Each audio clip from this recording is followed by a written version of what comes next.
ओम गणेशाय नमः। नमस्कार, मैं अविनाश सिंह। आज हम बात करेंगे लग्न में गुरु महाराज के होने से जातक के ऊपर क्या प्रभाव होता है। लग्न में यदि गुरु महाराज बैठे हों और वह 10 डिग्री से लेके 0 से लेके 10 डिग्री तक के बीच हों तो मूल त्रिकोण में कहे जाएंगे, और यदि 10 से 30 के बीच में है तो वह स्वग्रही कहे जाएंगे। तो ऐसे गुरु महाराज यदि वो धनु राशि में है तब ये बात लागू होगी।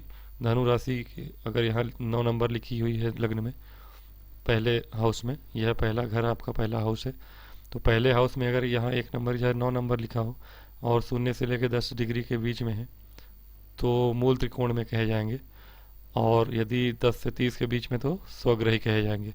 लेकिन यदि यहाँ पे धनु नहीं है तो भी अगर कोई अन्य शत्रु राशि भी है, मान लीजिए यहाँ पे शुक्र की राशि हुई, 2 नंबर की गिनती लिखी हुई है, या फिर 7 नंबर की गिनती लिखी हुई है, तो यहाँ 2 नंबर और 7 नंबर में भी शत्रु राशि होने के बाद भी, शुक्र की राशि होने के बाद भी यदि यह गुरु महाराज यहाँ वक्री हुई है, वक्री गुरु उच्च के समान ही फल देंगे।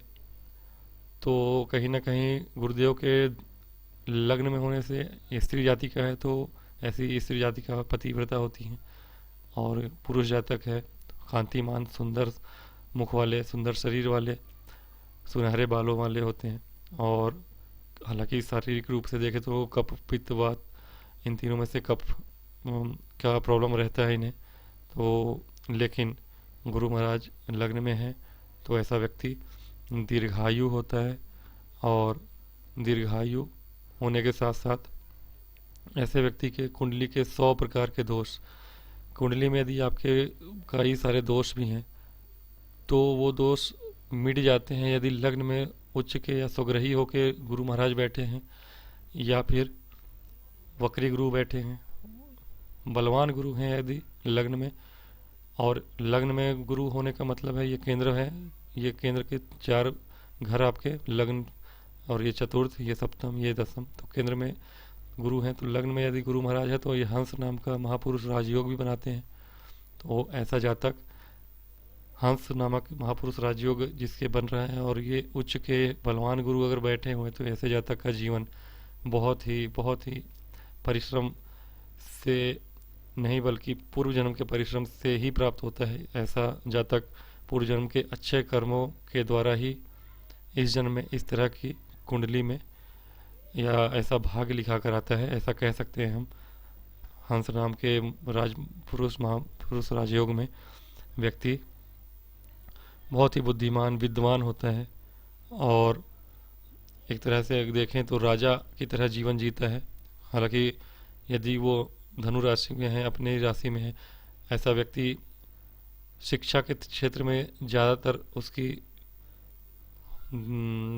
बुद्धि जाती है कि हम शिक्षा ग्रहण करें, और उसकी 7वीं दृष्टि यहाँ पड़ती है। मैरिज लाइफ भी उसकी बहुत अच्छी होती है। पंचम दृष्टि यहाँ शिक्षा पे पड़ती है, तो गुरु महाराज की दृष्टि ही सबसे महत्वपूर्ण है। पंचम दृष्टि यहाँ पड़ती है, शिक्षा अच्छी होती है जातक की, और मैरिज भी बहुत अच्छा होता है, गुणवान पत्नी मिलती है उसे। नवम दृष्टि भाग्य भाव पे जाती है, भाग्य को भी उदित करते हैं गुरु महाराज। जैसे मैंने बताया 100 प्रकार के दोषों को हरते हैं गुरु महाराज। कुंडली में यदि लग्न में बलवान होकर बैठे हों तो ऐसा जातक दीर्घायु तो होता ही है। तो अगर यहाँ नीच के गुरु बैठे हों, जैसे कि 10 नंबर की गिनती में बैठे हों, यहाँ अगर मकर राशि है, मेष की जगह मकर राशि है, नीच के हैं गुरु, लेकिन नीच के गुरु भी कभी कभी आज के कलयुग में वो कुंडली के और चीज़ों पे डिपेंड करता है, उनके और नौमांस कुंडली पे डिपेंड करता है कि वो कहाँ है। कभी कभी अच्छा फल देते हैं, लेकिन यदि दशा महादशा ठीक नहीं है तो वो नीचे गुरु, उनकी दृष्टि ज़्यादा खतरनाक होगी। लग्न में वो बैठ के ज़्यादा खतरनाक नहीं है, हाँ दृष्टि उनकी नीच की दृष्टि पड़ेगी तो वो उतना फल नहीं देगी। बुरा उस तरह नहीं करते गुरुदेव कि आपको कोई इसी प्रकार का घटना दुर्घटना कराएंगे, हाँ उस तरह का प्रभाव नहीं देंगे जैसा वो दे सकते हैं। लेकिन लग्न में गुरु होना एक बहुत ही अच्छी बात होती है। नमस्कार।